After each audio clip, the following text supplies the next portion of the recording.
እንዳትወርቅ ከድንጋዩ ላይ ሰውየውን ነው ሁሌ መንገድ ላይ ሲንቀሳቀስ ነው የማየው። ዛሬ ደግሞ እንዴ ጭራሽ ለጥ ብሎ ድንጋይ ላይ ተኝቶ። እዚህ አካባቢ ቤተሰብ የሉትም እንዴ? እኔም ብዙ ጊዜ እኮ መንገድ ላይ ሲንቀሳቀስ ወደ ላይ ወደ ታች ሲሄድ አንዳንዴ እንዲም ተኝቶ ነው የማገኘው። አይታየውም አይደል? እንግዲህ እግዚአብሔር ይርዳው።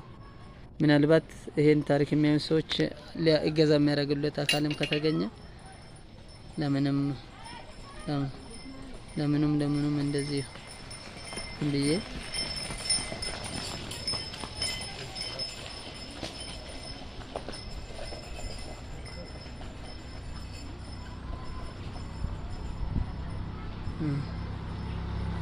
በዛ ላይ ወሳስዷል መሰለኝ።